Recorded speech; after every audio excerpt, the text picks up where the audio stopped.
I'm the academic advisor for and the creator of the emphasis on this campus known as Applied Theater Arts. You can, if you know applied mathematics or applied sciences, it's much the same.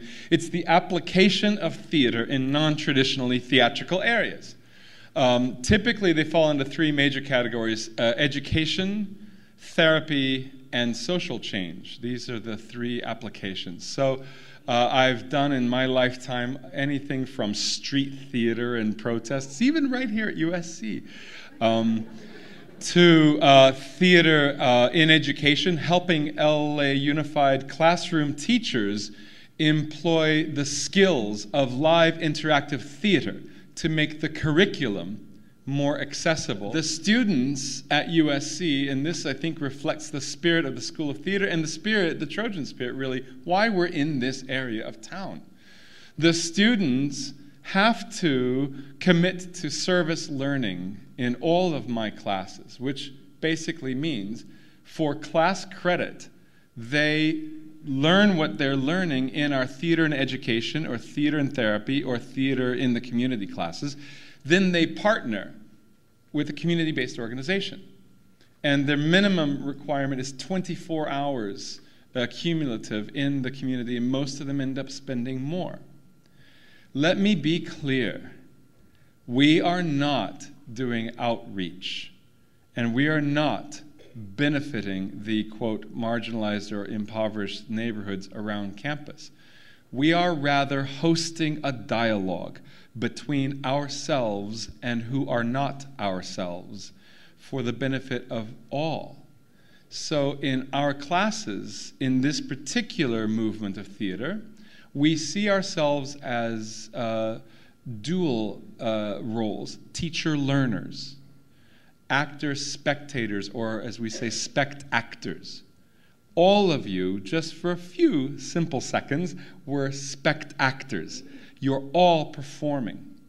It is the grounding philosophy of applied theater arts through a mentor of mine in Brazil, a man named Boal, who founded a worldwide movement called Theater of the Oppressed, and for which he has been nominated for the Nobel Prize this year. It is our founding philosophy that every person on this planet is essentially a human being, but most of us at some point have either been internally or externally dehumanized. We are dehumanized by any number of things. I am dehumanized by my schedule and my calendar and my cell phone and by LA traffic. I'm dehumanized when I can't pay bills or by soaring gas prices sometimes. The communities with which we work are dehumanized, meaning they are temporarily deprived of, or it has been removed from them, their memory that they were human beings with agency and power to choose. Most of them are dehumanized along the traditional lines of race, class, gender identity, and socioeconomic status. Ability to move throughout the planet with desire. Theater is the art form of desire. We can't speak of protagonist in the world and on stage without acknowledging that this person has a desire. It is the fundamental formula of theater to see stories of a hero with desire and a problem that frequently she or he cannot surmount, the antagonist. And it is this conflict that for millennia, and I like to offer that we are, if not the oldest, perhaps at least the second oldest profession in the world, although I would like to think that we're the oldest, that we are the original language through which human beings got to rediscover their humanity. We were the way that people understood God. In my theater and therapy class, we write 3 words on the board on day 1. Theater, therapy, theology. They all have the same root, theo, the divine. Whatever it is, and if you're not religious, I usually explain it in this way, whatever it is that we do not know, over which we do not have power, around which we agree we have no agency. This is the first essential knowledge to be a human being, is to admit that you can't control everything. And may I add, in today's world, not everybody believes that. I live in a culture where I see people claiming knowledge in most concrete and abusive ways. Knowledge over other cultures. We know what's best for them. We know how to do this more than they do. We identify this in our classes as colonialism. And it is seductive.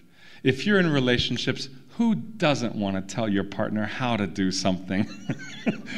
But just know that the next time you're saying squeeze the tube from the bottom, you are a colonizer.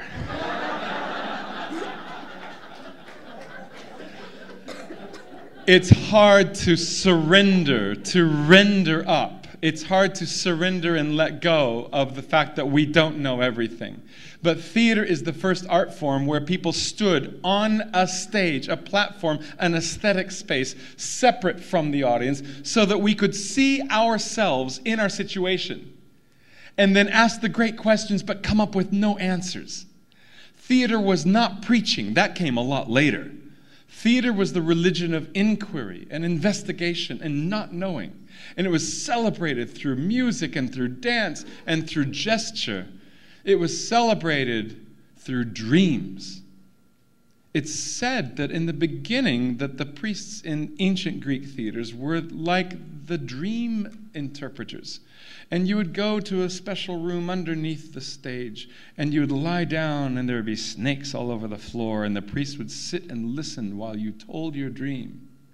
And that was a small microcosm of what happens on stage, which is we show dreams. And sometimes we're arrested for it. We show dreams to the world, and we allow them on their own to come in. And this is what I find most humanizing and engaging about theater, is we don't preach or tell you how to think. We show you a story and we say, I don't know. Now you go do something about it. Human being in Latin is not Homo sapien, as I remind my class, but it's Homo Sapiens Sapiens, which means not that we know, but that we know that we know. We have this ability of criticality to be able to stand outside ourselves in the audience and see what we are doing. Everything, that's intelligence, that's making. Poetry comes from poiesis, or piesis in Greek, which means to make. It is a process of making our human existence that I think informs every career at this university. We have a lot of alumni like Michelle and others who have gone on to business and to law and to medical school. I'm a professional developer. I work with LA Unified teachers. I work with therapists. I just came back from Rwanda using theater to help therapists in training learn how to use engaged, interactive, humanizing skills for genocide survivors. We're in the process of building a graduate program in applied theater arts, which we hope to launch in a year. It will have an overseas component. Every student will have to do an externship in a foreign country to understand collective trauma and the arts before they come back to this culture and apply their understanding of engaged, interactive human making in our own communities. I don't care if you're working at the margins with Garment Worker Center, where I do, with sweatshop workers, with day laborers, with LGBT youth, with people of color, or with artists or professionals who are burnt out. Mothers, fathers, sons, daughters. Even if you don't believe it, you are using theater every day.